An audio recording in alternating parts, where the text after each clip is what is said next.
Muy buenos días, familia del Señor, ¿cómo están? Mis hermanos, hoy tenemos el gusto, el privilegio de continuar con la enseñanza que hemos dado inicio en este mes. Estamos viendo en la carta a Tesalónica, en este primer capítulo. Hemos visto los versículos 1 al 3. Estuvimos viendo nosotros y en la mañana de hoy quiero continuar, mis hermanos, ahora con los versículos 4 y 5 en esta serie de sermones consecutivos que hemos titulado El Dios que está obrando en su iglesia. ¿Qué fue lo que dijimos la vez pasada? Estuvimos diciendo, por ejemplo, que las obras del creyente surgen de su fe, que la fe verdadera produce obras que ¿cómo? Verdaderas. Una fe verdadera produce ¿cómo? Obras verdaderas. Que nadie puede decir que tiene fe si esa fe no va acompañada de obras. Dijimos también que el amor costaba, que amar que era trabajoso, ¿se acuerdan? Y que el apóstol Pablo resaltaba en ellos, decía, la obra, el trabajo de vuestro amor, él resaltaba eso. Entonces, el trabajo sacrificial surge del amor verdadero. Y leíamos también que nuestra esperanza surge cuando nosotros perseveramos. Entonces, en la primera entrega estuvimos viendo que esta iglesia era elogiada porque era una iglesia que estaba constituida mayoritariamente por hombres y mujeres que tenían una verdadera conversión. ¿Se acuerdan? Y veíamos eso como uno de los atributos importantes. Queríamos responder a la pregunta, ¿cuál es un distintivo de una iglesia en la cual el Señor se está moviendo? Y veíamos que uno de esos distintivos es que una iglesia en la cual el Señor se mueve, en la cual el Señor está obrando, es una iglesia que está conformada por hombres y mujeres verdaderamente convertidos. Gente que ha nacido de nuevo. No de gente que viene los domingos, sino de gente que ha nacido de nuevo en Cristo Jesús, que conoce el Evangelio. Y luego veíamos que además una iglesia que manifiesta el obrar del Señor en esa congregación es una iglesia que tiene al menos estos tres rasgos como distintivos, estas tres virtudes del carácter. Así que cuando Dios está obrando en una iglesia, sus miembros manifiestan los frutos de una conversión genuina. Y cada uno de sus miembros manifiesta además una forma creciente de fe, de esperanza y de amor. Hoy vamos a continuar, mis hermanos. Abra por favor su Biblia en la primera carta a los tesalonicenses. Ahora vamos a ver los versículos del 4 al 5. Vamos a mirar ahí estos dos versículos que son los que nos corresponden en la mañana de hoy. Voy a leer desde donde hemos empezado a estudiar para llegar a esos versículos y tener un poco de contexto. Dice la palabra de Dios: Pablo, Silvano y Timoteo, a la iglesia de los tesalonicenses en Dios Padre y en el Señor Jesucristo. Gracia y paz sean a vosotros, de Dios nuestro Padre y del Señor Jesucristo. Verso 2. Damos siempre gracias a Dios por todos vosotros, haciendo memoria de vosotros en nuestras oraciones, acordándonos sin cesar delante del Dios y Padre nuestro de la obra de vuestra fe, del trabajo de vuestro amor y de vuestra constancia en la esperanza en nuestro Señor Jesucristo. Ahora sí, verso 4. Porque conocemos, hermanos amados de Dios, vuestra elección, pues nuestro evangelio no llegó a vosotros en palabras solamente, sino también en poder, en el Espíritu Santo y en plena certidumbre, como bien sabéis cuáles fuimos entre vosotros por amor de vosotros. Dios bendiga su palabra. Estos dos versículos son los que nos corresponden en la mañana de hoy. Así que vamos a considerar nuevamente que Pablo viene haciendo una acción de gracia. Ustedes se dan cuenta cómo empieza esta carta. Él da gracias. Y lo primero por lo que da gracias es que son una iglesia conformada por creyentes verdaderos. Luego da gracias porque ve frutos en esa iglesia verdadera. Los frutos son fe, amor y esperanza. Y ahora vuelve a dar gracias. Fíjense cómo empieza este versículo. Dice, porque conocemos, hermanos amados de Dios, vuestra elección. Entonces vamos a mirar de qué vamos a hablar hoy. Vamos a ver qué clase de elección está hablando aquí el apóstol Pablo. ¿Cuál es esa elección a la que él se refiere? Vamos a ver la base de esa elección y finalmente vamos a ver las evidencias de esa elección. Si el Señor nos lo permite, esto va a ser el contenido que vamos a tener en la mañana de hoy a través de esta enseñanza. Así que quiero considerar, amados hermanos, lo que Pablo está diciendo aquí. Él se dirige a una iglesia que estaba en medio de una terrible tribulación. No era una iglesia sencilla, no era una iglesia cómoda, esta era una iglesia que tuvo violencia, una iglesia que estaba situada en un puerto principal, muy parecido a lo que vivimos nosotros en Cartagena. Esta era una iglesia en la que estaba sujeta a una cantidad de distracciones, tal cual como nosotros hoy. Una iglesia conformada por hermanos que estaban también sujetos a pasiones, al igual que usted y yo. Y sin embargo, pese a que el ambiente que circulaba alrededor de la iglesia era opositor, a pesar de que las personas que estaban allí no estaban en una disposición, no estaban en un escenario que se expresaba disponible, estas personas permanecieron fieles. Y yo quiero que usted pueda observar, amados, a lo largo de las entregas, que se puede tener una vida cristiana de victoria en medio de tribulaciones. O dicho de otra forma, para que tú y yo podamos estar en la plenitud de Cristo, no necesitamos que nos vaya bien en todo. Ese es un aspecto revolucionario del cristianismo. Porque en este mundo y en las actuales circunstancias, inclusive dentro de la iglesia y de muchos creyentes, el pensamiento parece haber tomado fuerza de que para yo poder tener plenitud en Cristo, debo tener éxito de acuerdo a este mundo. Ausencia de problemas.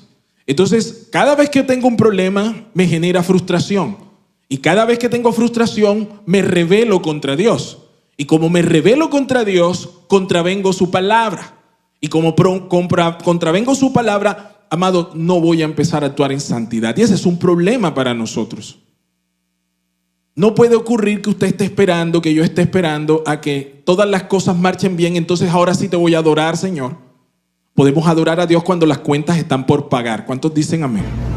Podemos adorar a Dios aun cuando nuestros familiares están atravesando por momentos difíciles, cuando nuestros hijos parece estar pasando por periodos de rebelión, por situaciones concretas que son desafiantes. Amado, usted puede seguir firme en la fe. Usted puede seguir manifestando frutos de fe, amor y esperanza. Y es en esta carta donde nosotros podemos ver ese contraste. Pastor, ¿por qué estamos hablando de esto? Porque tú y yo necesitamos este testimonio. Uno, para consolación de nuestras almas. Para que entiendas que a creyentes fieles y verdaderos le pasan cosas difíciles. Para que puedas entender por qué el trabajo no te ha salido, por qué tus hijos siguen rebeldes, por qué la enfermedad está achantada en tu casa.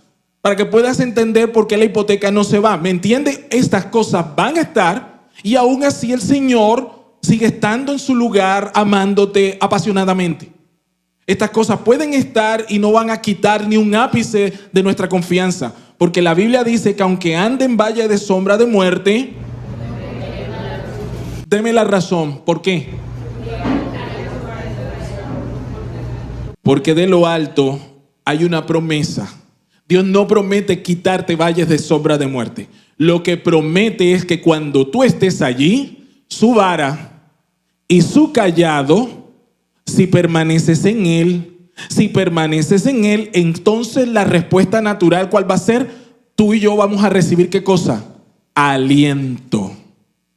Necesitamos como iglesia entender esto. Entender que cuando tienes una afección, que cuando pasas por un desafío de enfermedad, Dios no prometió quitar esa enfermedad. Dios lo que promete es darte aliento en medio de ella. ¿Se entiende lo que decimos? ¿Se entiende lo que decimos? Dios puede quitar la enfermedad, amén, y oraremos por eso. Pero el propósito de Dios no es ese. El propósito de Dios es que tú le veas en medio de esa enfermedad y que permanezcas fiel allí. Y cuando el Señor permite que pases por tribulaciones en tus relaciones interpersonales, cuando el Señor permite que tu situación en el hogar se tambalee, no es porque Dios sea malo, no es porque Dios se olvidó de ti, sino porque su vara y su cayado están allí para infundirte aliento. Lo que tú y yo debemos hacer es agarrarnos de ella, agarrarnos de su mano. Y por eso esta carta es importante, amados. Ahora, Pablo empieza dando gracias por una serie de cosas que él ve conversión y ve frutos. Pero ahora en este versículo 4 él va a elevar esa acción de gracias, de esa gratitud que tiene al Señor, porque lo hace de una manera más profunda. Ahora él va a decir la razón por la cual él está admirado de estos hermanos. ¿Cuál es el motivo precioso de gratitud? Él lo va a decir de esta manera. Él da gracias a Dios porque ustedes son amados y elegidos. Amados y elegidos. Esta es la mancuerna de hoy. La vez pasada era una triada: fe, amor y esperanza. La de hoy es amados y elegidos. Diga conmigo: amados y elegidos. Esto es maravilloso. Todo lo demás, por lo cual yo como pastor, por ejemplo, pudiese dar gracias a Dios por ustedes, se desprende de este hecho fantástico que Cristo ya hizo. Y es el hecho de que doy gracias a Dios porque yo deseo que tú seas amado y elegido. No hay nada mayor que eso, que ser amado por el Señor y elegido por Él. Y Pablo podía ver en esta iglesia esta situación. Si tú tienes fe, o más bien la razón por la que tú puedas tener fe, puedas caminar en esperanza y puedas caminar en amor, es porque primero Dios te amó y porque luego el Señor te eligió. ¿Me entiende eso? Usted puede andar en fe, usted puede sostenerse en esperanza y puede trabajar en amor porque el Señor primero le amó y en consecuencia le eligió. Esta es la razón primaria. Y esta es una verdad doctrinal, familia, que los cristianos necesitamos conocer independientemente del tiempo que nosotros llevemos en la iglesia.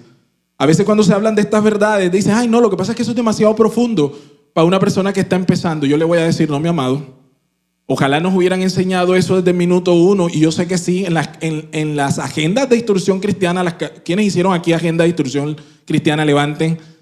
Ya estamos un poquito viejitos. Ahí hay un muchacho que llegó con ese pelo negro y ahora está con ese pelo blanco. No voy a decir su nombre, pero no miren a Larry. 15 años, varón, llegaste aquí. 14, mire ya ese pelo, muchacho. Y lo que le falta.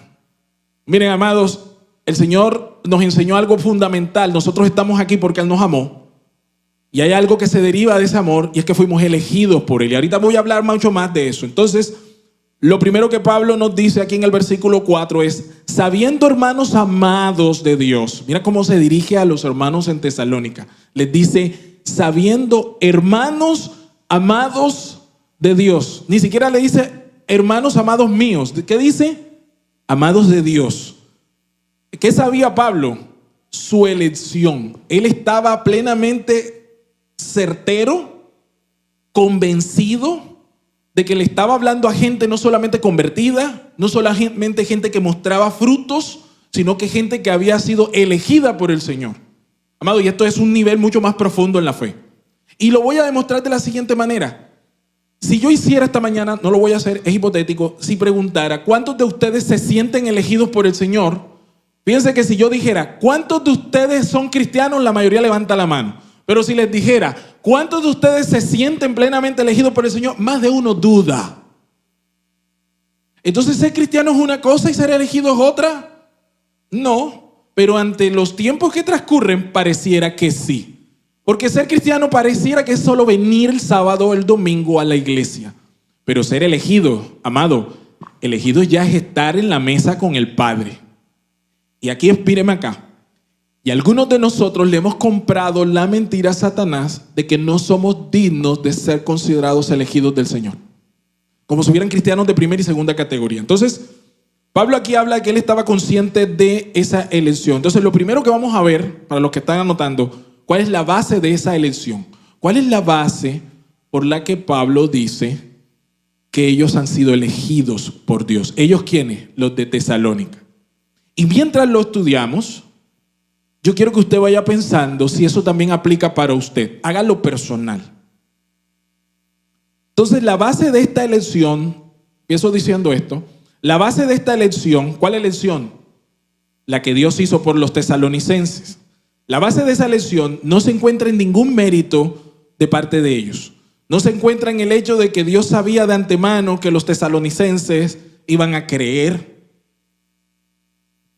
No, más bien Dios eligió a los tesalonicenses del mismo modo como te eligió a ti, porque Él nos ama. Esta es la razón primaria. Por amor, amados. Fuimos elegidos ¿por qué? Por amor. ¿Cómo así?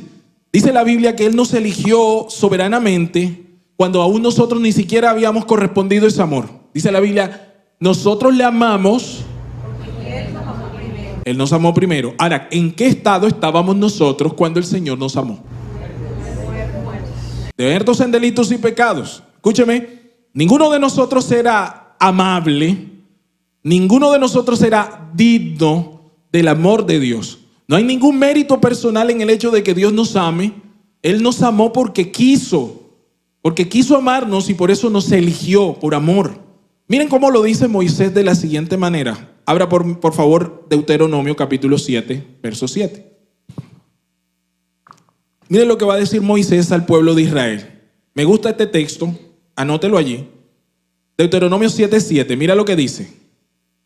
Moisés le dice al pueblo: no por ser vosotros más que todos los pueblos, os ha querido Jehová y os ha escogido. Mírenme acá lo que está diciendo Moisés. Miren lo que él les dice, iglesia.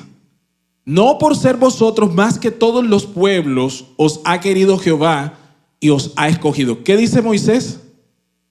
Que no porque ustedes sean mejor que ninguno, el Señor les ama y los elige. Y luego dice: pues vosotros seréis el más insignificante ¿de qué?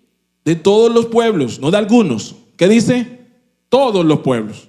Y luego el verso 8 agrega: sino por cuanto Jehová os amó y quiso guardar el juramento que juró a vuestros padres, os ha sacado Jehová con mano poderosa y os ha rescatado de servidumbre de la mano de Faraón.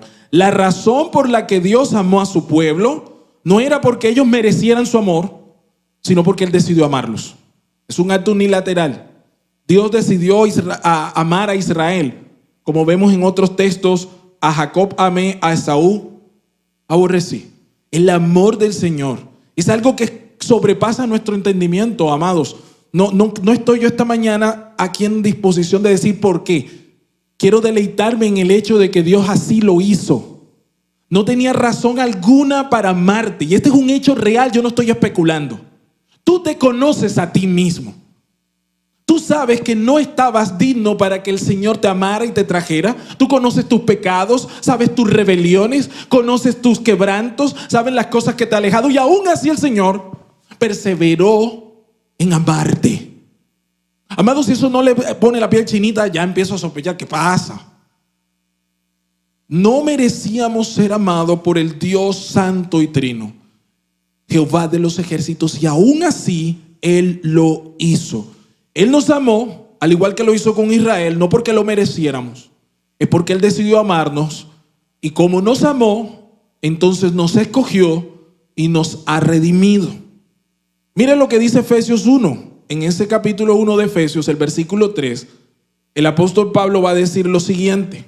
Miren con lo que dice allí: bendito sea el Dios y Padre de nuestro Señor Jesucristo. ¿Cómo empieza esto? Con una bendición. Y es porque en este pasaje el apóstol está sorprendido de lo que a continuación nos va a decir. Dice: bendito sea el Señor, como cuando usted recibe una gran noticia. Por ejemplo, que de pronto venga mi esposa y me diga: mi amor, por ejemplo, cuando nos dijo: mire, ya operaron a doña Sol, que dije yo: bendito sea el Señor. Es una exclamación de algo que a uno le llena el corazón, de algo que le sobrepasa y le sobrecoge. Así que Pablo dice: bendito sea el Señor, Dios y Padre de nuestro Señor Jesucristo, que nos bendijo con toda bendición espiritual en los lugares celestiales en Cristo. Verso 4. Según nos escogió en Él. ¿En quién? En Cristo. Según nos escogió en Él antes de la fundación del mundo, para que fuésemos santos y sin mancha delante de Él. En amor, habiéndonos predestinados para ser adoptados hijos suyos por medio de Jesucristo. ¡Wow! Según el puro afecto de ¿qué? ¿Usted está entendiendo lo que acabamos de leer? Porque nos amó, nos eligió. Ahora, yo te hago una pregunta. ¿Cuándo nos escogió? Dime cuándo, según ese texto allí. ¿Antes de qué?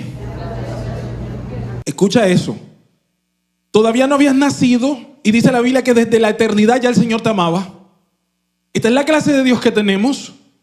Oye, cuando hablamos aquí la semana pasada del amor incondicional, yo me refería a este amor. Porque el amor humano nuestro es muy mezquino y está muy limitado y muy reducido a, como dicen algunos, el poeta de la canción. Yo amo a la que me ama y a la que no. Ese se lo sabe, ¿verdad? Pero el Dios que nosotros tenemos es completamente diferente, amados. Porque Él no necesita que tú le ames primero para Él haber tomado la iniciativa de amarte a ti. Y elevó la apuesta. Ni siquiera amó a hombres que lo merecieran, a mujeres que lo merecieran. Amó a hombres que entregaron a su Hijo Jesucristo en el madero, que lo negaron, que lo escupieron, que lo renegaron, rebeldes, contumaces. A eso amó el Señor. ¿Qué clase de amor es este? Uno que no se agota, uno que no se limita, uno que no está condicionado a si me das te doy y si no entonces ábrete. Este es el amor verdadero, el que sobrepasa todo entendimiento, el que las parejas deben recurrir cuando están en crisis, a los que los adolescentes se deben cubrir cuando su identidad está maltrecha, a los que los pastores debemos recurrir para tener la fuerza cuando ya no queremos ir adelante. El amor inagotable de Cristo, el amor desde la eternidad y por la eternidad. Ese es el amor que tenemos, amado. Es un amor que nos eligió. Nosotros no elegimos a Dios, Él nos eligió a nosotros. Le doy gracias al Señor porque en mi caso, Dios me eligió para presentarme a su Hijo Jesucristo. Y miren lo que dice el texto: para que fuésemos hechos santos sin manchas delante de Él, dice, en amor, habiéndonos predestinados para ser adoptados hijos suyos por medio de Jesucristo, según el puro afecto de su voluntad. Por el puro afecto de su voluntad, usted hoy está sentado aquí. Usted no lo buscó, quizás incluso lo trajeron. Es más, usted dice, yo vine porque quise. No, el Espíritu Santo puso eso en ti. Podrías estar ahora mismo haciendo cualquier otra cosa, pero la elección de Jehová, dice el Señor, es a ti a que te escogí, no es al vecino, no es al de al lado, es a ti a quien te traje, es a ti a quien te tomó el Señor. Y Dios preparó mesa para que tú te sentaras y disfrutaras. Por eso Pablo dice, bendito Dios y Padre nuestro Señor Jesucristo, porque esta es una verdad profunda. Sigo adelante. Miren que en Timoteo sigue diciendo lo mismo, 2 Timoteo capítulo 1, verso 9. Lo voy a leer acá. Dice, Jesús quien nos salvó y llamó con llamamiento santo, no conforme a nuestras obras, nuevamente aclara, sino según el propósito suyo y la gracia que nos fue dada en Cristo Jesús. ¿Antes de qué? ¿Antes de qué? Entonces, ¿usted cree que Dios lo amó el día que lo trajo a la iglesia? No, amado, Dios lo amó antes de que usted hubiese siquiera estado concebido. Cuando su papá y su mamá ni siquiera se conocían, ya Dios te conocía. Ya sabía tu nombre. Te llamaba por nombre. Te decía, mío eres tú. Y en el día que se consumase todo, tú ibas a venir delante de Él. ¿Alguien diga amén? ¿Alguien diga amén? Esta es la clase de amor que sobrepasa el entendimiento. Y esta es la clase de Dios que adoramos. El Dios que nos llama a libertad. Sigue diciendo Pablo en este versículo 4, porque conocemos. Ahora, él habla en plural. Acuérdense que como empieza la carta, Pablo no estaba solo. Era un equipo de misioneros que habían estado trabajando. Él habla de Timoteo, que tenía las noticias, las traía a Timoteo, porque se había quedado un tiempo allí en Tesalónica. Y también estaba con Silvano, que ya usted sabe que es el mismo Silas. Por eso él dice, conocemos. Tenemos certeza, confiamos, hermanos amados de Dios, vuestra elección. Estamos seguros que ustedes son una iglesia escogida. No hay especulación alguna al respecto. Y yo en esta mañana aprovecho para decir, cuando Pablo le dice, ustedes son amados y elegidos por el Señor, él está asumiendo que esto es un privilegio especial. ¿Cómo así? No todo el mundo es amado, ni todo el mundo es elegido. Amado, esta es una verdad a puño que marca toda la diferencia entre una eternidad sin Él y una con Él.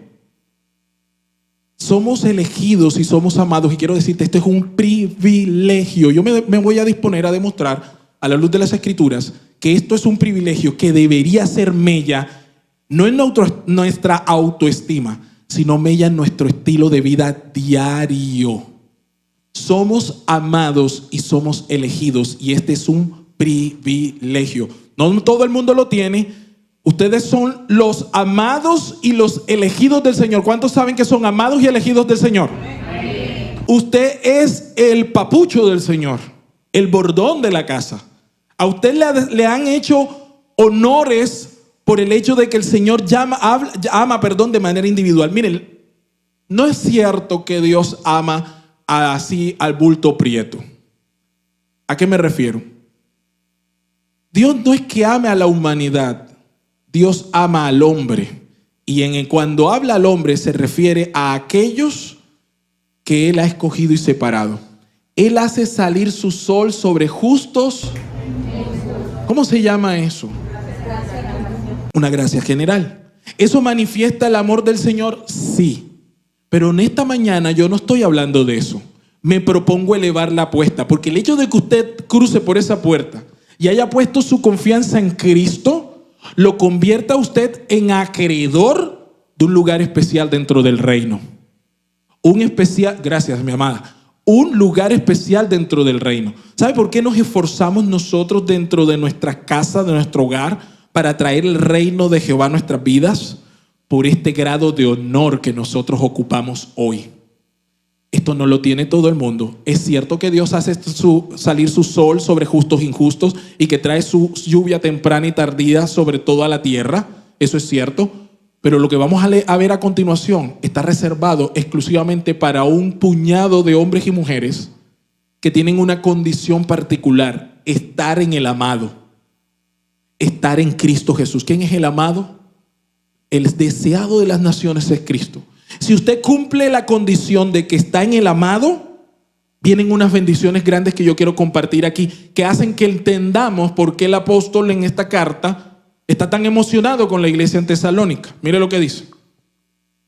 Imagínese por un momento que yo esté hablando con alguien en medio de una conversación y me pregunta: oye, ¿a ti te gusta más la playa o el paisaje de montaña? Yo sé que, gracias, sí. Aquí se crea una polémica. Están los team playa por un lado y estamos el team monte. ¿Verdad? Hay algunos que nos gustan más ese tipo de paisaje. Y yo podría decirle a esta persona: mire, yo amo el paisaje de montaña. Me gusta, lo amo. Y podríamos luego seguir en la conversación más adelante y si tuviera un perro, tengo uno pero prestado, que es Nala. Y podría decir: yo amo a Nala, esto lo estoy diciendo por fe, declarando las cosas que no son, como si fueran. Pero yo sé que aquí hay gente que tiene perros y que ama a su perro. Y probablemente más adelante en la conversación podría utilizar, si llegara el tema del matrimonio, podría decir: yo amo a mi esposa. Escúchame esto.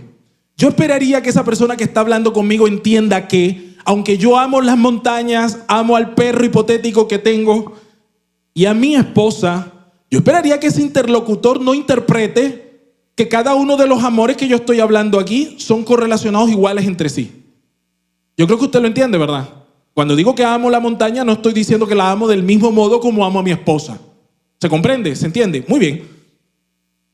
Podríamos decir, y elevó la apuesta: Dios me llama a mí a amar a todos los que están en esta sala. Y hago un segmento. Dios me llama como pastor y además, pero más que como pastor, como creyente, a que yo ame a cada una de las hermanas que están en esta sala. Escúchame atento lo que voy a decir. Y es amén. Yo trato y me esfuerzo de amarles a cada una de ustedes, mis amadas. Yo sé que para ustedes no es tan fácil. Para mí es más fácil amarles a ustedes que ustedes a mí, porque soy difícil de amar. Pero quiero hacer esta señalación. Aunque yo ame a cada una de las hermanas que vienen a Comunidad Cristiana, hay una manera muy particular en la que yo amo a mi esposa. Y yo no puedo amar a cada una de las hermanas del mismo modo como yo amo a mi esposa, porque tendría un problema grave. ¿Cierto? ¿Por qué? Porque hay un amor particular por mi esposa, uno que yo no puedo tener por nadie más, único, especial y limitado a ella. Bueno, amados, del mismo modo el Señor nos ama a nosotros. ¿Usted me está entendiendo? Dios ama a su creación. Y sin duda alguna Él hace muchas misericordias contra justos e injustos, impíos, penitentes, agnósticos, gente que viva consciente o no de Él. Dios los ama y muestra su misericordia y su amor de manera general. Sin embargo, el Señor reserva una forma de amar particular, única, especial y no trasladable, estando aquellos en Cristo Jesús. ¿Alguien me está entendiendo aquí? ¿Somos especiales o no somos especiales? Así del mismo modo como yo puedo decir, yo amo a mi esposa en una dimensión que no puedo amar a ninguna otra mujer, que yo amo al perro que no tengo, que es Nala, que es prestado, o que yo amo unos paisajes. Estas cosas, aunque utilice la misma palabra amor, no las amo en la misma dimensión, porque el amor aquí se ve condicionado por el objeto al cual se deposita ese amor. ¿Alguien me entiende? Vamos allí. Dependiendo del objeto del amor, escúcheme acá, Dios manifiesta su amor de una forma muy especial. Es decir, Él no se limita a una mera benevolencia general que nos hace partícipes de su sol y de su lluvia. Es mucho más que eso. El amor de Dios por nosotros en Cristo Jesús nos mueve a darnos a su Hijo unigénito. Y cuando estamos en Cristo Jesús, su unigénito, que ha sido entregado por Él, entonces todas las bendiciones que están encerradas en su persona también son nuestras por su obra en Cristo Jesús. Y eso no está reservado sino para creyentes. Para creyentes. Alguien dígame amén. Amén. Esto hace una diferencia.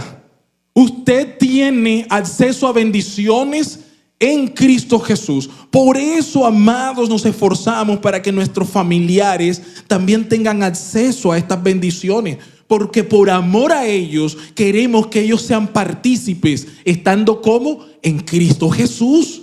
Nuestro afán no es que Dios los bendiga. Nuestro afán es que ellos sean hallados en Cristo Jesús, del mismo modo como nosotros ya somos hallados en Él. ¿Alguien dice amén a eso?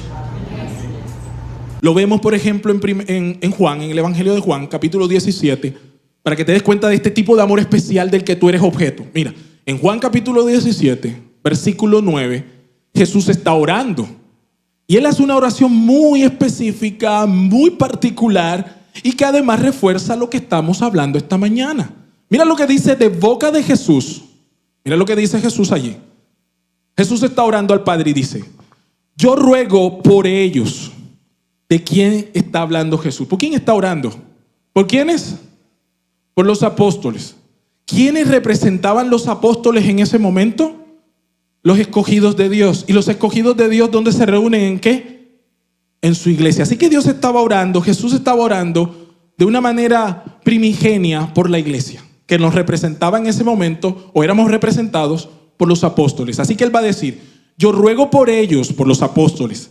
Y mira que de manera clara, específica, y a Jesús no le tambaleó la boca, no tuvo que hacer un colorario explicativo. Él dice: yo oro por ellos, por los discípulos, por los apóstoles. No ruego por quién, sino por los que ¿qué? Porque son wow. Es decir, dicho de otra manera, Jesús dice: Padre, lo que yo te estoy pidiendo por mis discípulos, no lo voy a pedir por el mundo. ¿Por qué? Porque ellos son míos y los otros. ¿Usted me está entendiendo? Hay una diametral, abismal y poderosa diferencia entre estar en Cristo y no estarlo. La diferencia no es lo que haces tú el domingo en la mañana. La diferencia está en lo que Cristo ya hizo hace 2000 años en la cruz del Calvario. Cuando estamos en Cristo, estamos en el amado. Sin Cristo, nada podemos hacer. Estamos muertos. Así que Jesús eleva la apuesta, porque además de decir eso, mira lo que va a decir ahora en el versículo 22. Vaya más adelantico. Mira lo que va a decir en el verso 22. Dice: la gloria que me diste. Está hablando con quién. Esta es una oración. Sigue hablando con el Padre. Dice: la gloria que me diste, yo les he dado para que sean uno, así como nosotros somos uno. Verso 23. Yo en ellos y tú en mí, para que sean perfectos en unidad, para que el mundo conozca que tú me enviaste y que lo que has amado a ellos, y que los has amado a ellos, como también a mí me has amado. Lo que Jesús aquí nos está diciendo es que Él ha amado a los discípulos tal como Él ha sido amado por el Padre. Tú sabes lo que eso significa en tu vida. El Señor te ha amado a ti del mismo modo como el Padre lo ha amado a Él. Hasta tal punto que ahora tú y yo somos uno con Jesús, del mismo modo como Jesús es uno con el Padre.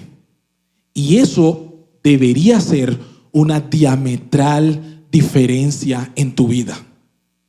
¿Qué significa eso, amados?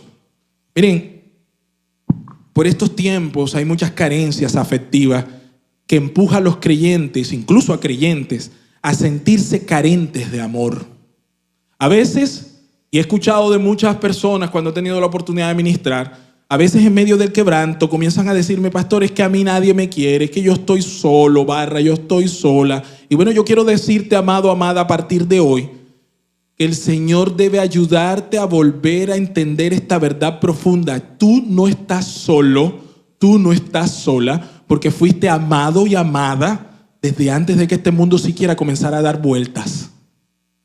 Antes de que siquiera te nombraran, antes de que siquiera tus padres se conocieran, el Señor ya te conocía a ti por nombre propio. Y eso hace una diferencia, amados. Hay personas que se ven a sí mismas como una taza de amor con un agujero. ¿Usted alguna vez ha intentado llenar una taza que tiene un agujero? Agrego, ¿usted alguna vez ha usado una taza que tiene un agujero para llenar otra cosa?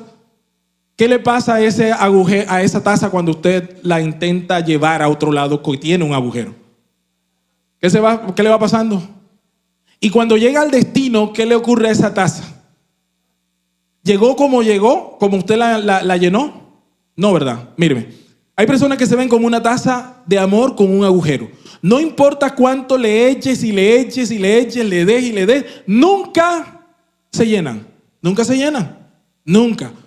Porque no se sacian. Pero usted y yo no somos una taza de amor con un agujero.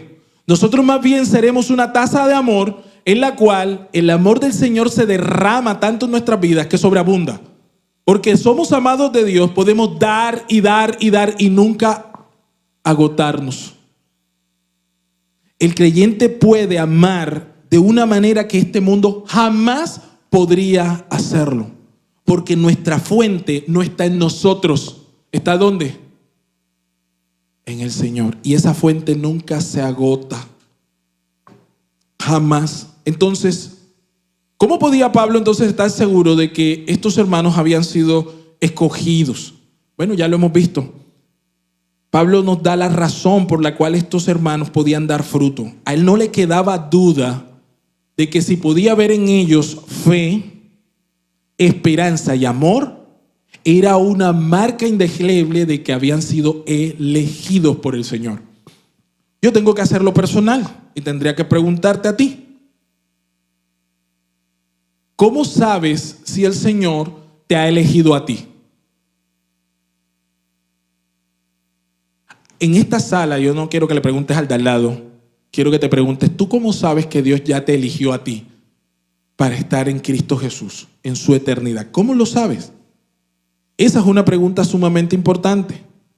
¿Puedes tú saber si Dios te eligió? ¿Puedes saberlo? ¿Qué dice la Biblia al respecto? Bueno, eso nos lleva a nuestro segundo y último punto de esta mañana. Ya vimos la base de la elección. ¿Cuál es la base de la elección? El amor de Dios. ¿Cuál es la base de la elección? El amor de Dios. No hay otra razón. Lo dice la Biblia de esa manera clara. A Jacob amé. Esa es la base de la elección, no hay otra. No es que el Señor supo que yo me iba a portar, es que yo iba a decir, no, nada. Olvídate de eso. Dios te amó antes de que tú estuvieras aquí en esta tierra y porque te amó, te eligió. Tan claro como eso. Usted está conmigo aquí en esta mañana, ¿verdad? Ahora, después de ver la base de esa elección, ahora en este versículo 5, queremos ver la evidencia de esa elección. Verso 5, léalo conmigo, por favor. Mira lo que dice la Escritura. Estamos en primera a los Tesalonicenses, en ese capítulo 1. Verso 5 dice: Pues nuestro evangelio, dice, pues nuestro evangelio, yo sé que ustedes son amados y elegidos porque nuestro evangelio no vino a vosotros solamente en palabras, sino también en poder y en el Espíritu Santo y con plena convicción. Como sabéis qué clase de personas demostramos ser entre vosotros por amor a vosotros. Pablo dice, yo sé que ustedes fueron elegidos porque el evangelio vino a ustedes y cuando vino a ustedes, ustedes respondieron a ese evangelio. Hago la pausa aquí. ¿Cómo puedes saber tú si eres elegido por el Señor? Respuesta. ¿Cuántos saben que Dios nos hace un llamado a través del evangelio? ¿Usted sabe que usted fue llamado por el evangelio? ¿Cuál es ese llamado del evangelio? ¿Cuál es el llamado del evangelio? Arrepentirte de tus pecados y a depositar tu confianza ¿en quién? En Jesucristo. Ese es un llamado único. Y cada uno de nosotros tuvo ese llamado. Y en el momento que llegó ese llamado, usted tuvo que dar una respuesta. Y la respuesta es, o va a apuntar a si usted está o no elegido en el Señor. Miren, mis amados, lo voy a poner de este tamaño. A mí me predicaron el evangelio por muchas ocasiones, por mucho tiempo, hace muchos años antes de llegar aquí a Comunidad Cristiana. De hecho, yo estuve incluso en un colegio evangélico cristiano, tuve la primaria en una parte de mi primaria en un colegio y allí recibí mucha información y muchas personas se acercaron a mi casa a llevarme el evangelio. Los sábados en la mañana, cuando yo estaba viendo mi televisión y no quería ser interrumpido, como buen adolescente, me tocaban los evangélicos de la iglesia que daba en Blas de Lezo. ¿Cómo se llama la iglesia que está en Blas de Lezo al lado de John F. Kennedy? El Salvador. El Salvador. Y en esa iglesia El Salvador me venían todos los sábados a molestar mis programas de televisión. Una señora y un muchacho, un señor y un muchacho joven. Siempre venían a molestarme y yo no hallaba manera de sacármelos. Así que me quedaba allí en la puerta asintiendo para que se fueran rápido. Dame lo que me vas a entregar, ¿se acuerdan? El tratadito, ¿verdad? Entonces uno estaba allá, entrégame. Yo miraba allá, se me estaba pidiendo el programa. Y probablemente usted podría decir, y por eso hago esta anécdota, hago este comentario, porque no estamos tratando de decir qué fue lo que tú respondiste cuando te evangelizaron. No me refiero a eso, porque muchos de nosotros fuimos evangelizados en diferentes estadios de nuestra vida y probablemente rechazamos el mensaje. Pero henos aquí hoy, así que no estamos hablando de eso. ¿Cuál es la elección de la que hablamos? La elección se da en una respuesta al evangelio. Hay un día en el que tus ojos fueron abiertos. Cada uno de ustedes debe tener claro ese día. Un día en que todo lo demás dejó de tener sentido y todo lo que antes no tenía sentido ni importancia comenzó a tenerla. Hubo un día en que yo no creía en este libro sagrado, hubo un día en que yo me las daba de ateo, de agnóstico, de metalero, y hubo un día en el que esas cosas pasaron a un segundo plazo. Hubo un día en el que estas cosas del evangelio saltaron a la luz. Un día fui consciente de mi pecado. Un día entendí que había sido rebelde al Señor. Allí, ese día, amado, fue tu respuesta genuina al bendito llamado de Cristo. El bendito llamado de Cristo, cuando las campanas sonaron porque en los cielos te estaban esperando. Ese día, ese bendito día, es cuando todo se consumó. Y con base a eso podemos decir entonces, y tú puedes tener certeza, pastor, definitivamente yo he sido elegido. No es porque hoy actúes dentro de la iglesia, no es porque tengas un cargo, no es porque ya no peques. Eres elegido porque ahora tú batallas contra el pecado cuando antes te regodeabas en él. Así es. Amén. Amén. Evidencia de cristianismo no es que vienes los domingos a la iglesia, no es que tocas una guitarra o incluso eres capaz de llevar un mensaje. La evidencia del cristianismo es que antes lo que tú amabas ahora lo aborreces por causa de él. Que ahora lo que antes te llamaba la atención y eran tus afectos, ahora no te mueve ni la aguja. Y cuando pecas, te avergüenzas y tienes necesidad de ir nuevamente en arrepentimiento para obtener esa comunión con él. Porque sabes que cuando él no está, tu vida literalmente palidece. ¿Quieres evidencias del evangelio? Esas son evidencias, amado. Tus evidencias no están que antes escuchabas vallenato suavecito, vallenato y ahora está suavecito. Eso no es evidencia. Es que antes escuchaba metal, ahora escucho metal cristiano. Eso no es evidencia de nada. Es que antes me ponía los pantalones rotos y ahora los tengo. Amado, eso es sombra de lo que ha de venir. La Biblia dice, el que robaba. Amado, usted va a estar luchando con el pecado. Pero una cosa es luchar contra el pecado y otra es estar inmerso en él. Una evidencia clara también de que aún no te ha amanecido es que tú pecas y pecas y pecas y pecas y no tienes ningún tipo de conciencia de nada. No te importa en lo absoluto. Miras al cielo y lo que ves allí es el techo, el abanico, la evidencia de la conversión. Pablo lo podía ver. Fíjense que él lo primero que les dice a ellos es que el evangelio llegó a ustedes. Dice, porque, vamos a leerlo acá en el versículo 5, pues nuestro evangelio no llegó a vosotros en palabras solamente. Ustedes recuerdan cómo en el Antiguo Testamento se solía decir constantemente, la palabra de Dios vino, y vino palabra de Dios sobre el profeta, póngale nombre, y vino palabra de Jehová sobre el profeta Jeremías, y vino palabra de Jehová sobre Ezequiel, y vino palabra. ¿Se da cuenta cómo venía eso? Esa expresión es la misma que Pablo está empleando aquí cuando dice, pues nuestro evangelio no llegó. Ahora, la Reina Valera lo traduce como no llegó, pero realmente en el griego se utiliza esa misma expresión, vino.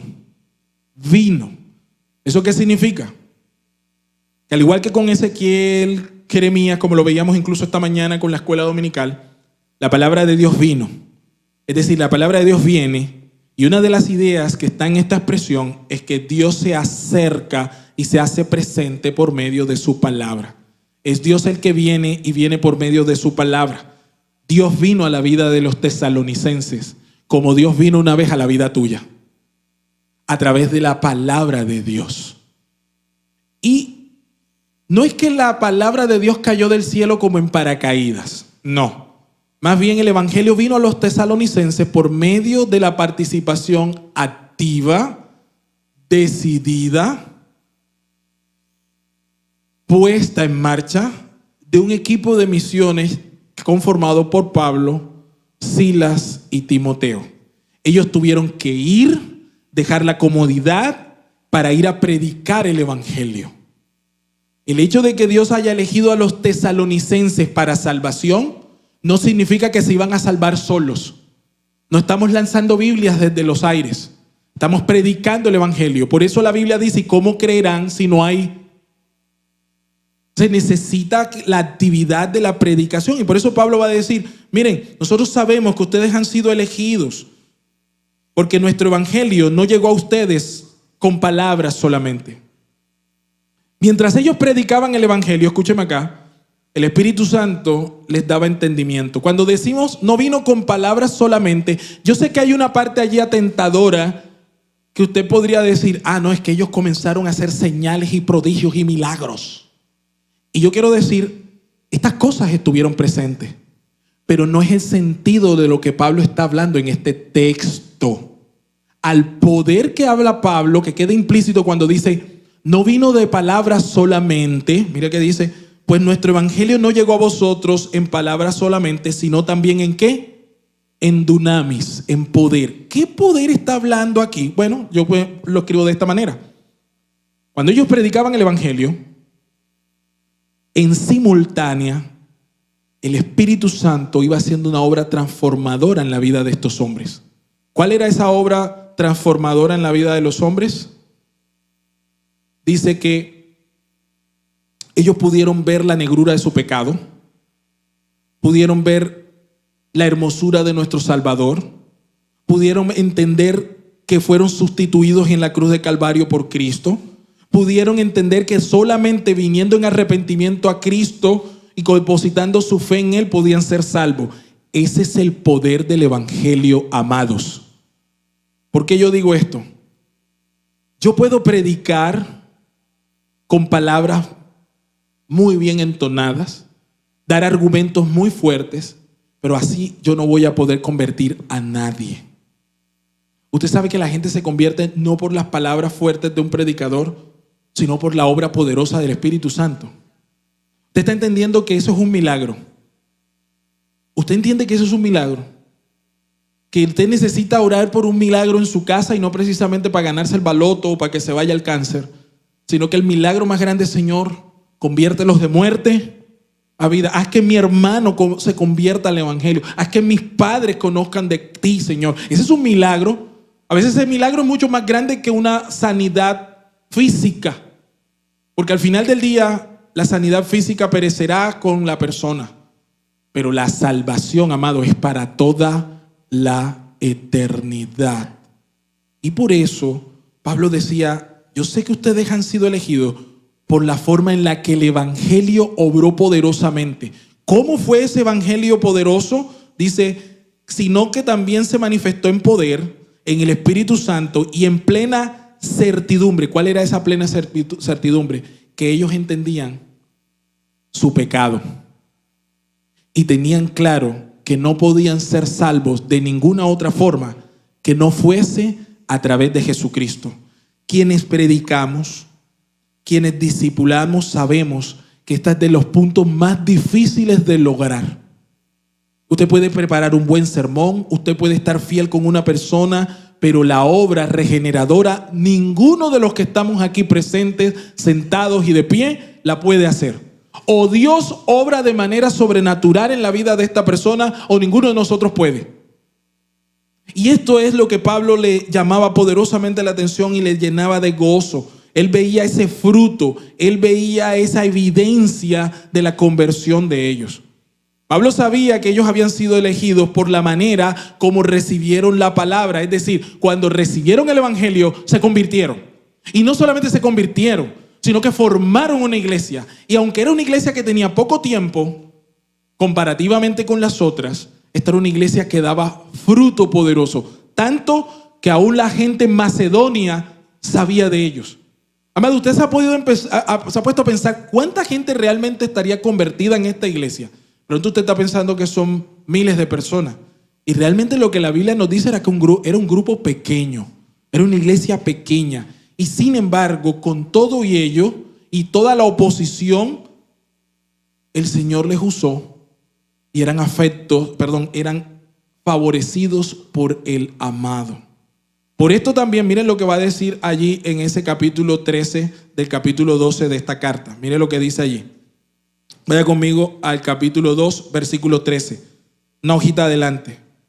Por lo cual también nosotros sin cesar damos gracias a Dios, que cuando recibisteis la palabra de Dios, que oísteis de nosotros, ¿qué dice allí?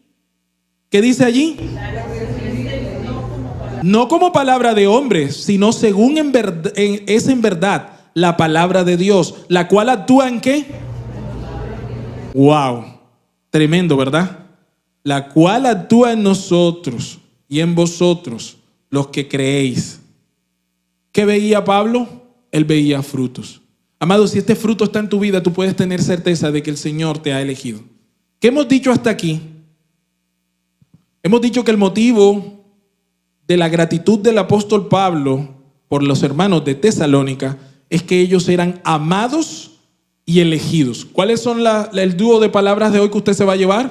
Amados y elegidos. Muy bien. Todo lo demás se desprende de este hecho. Ellos eran amados y por tanto habían sido elegidos. Si tú y yo manifestamos rasgos de madurez espiritual, si podemos mostrar algo del carácter de Cristo en nuestra vida, esto es fe, esperanza y amor, es por esta verdad. Porque Dios nos amó primero y por eso nos eligió. Esa es la razón primaria, amado. ¿Qué hemos visto hasta aquí también? Vimos la base de esa elección, que es el amor.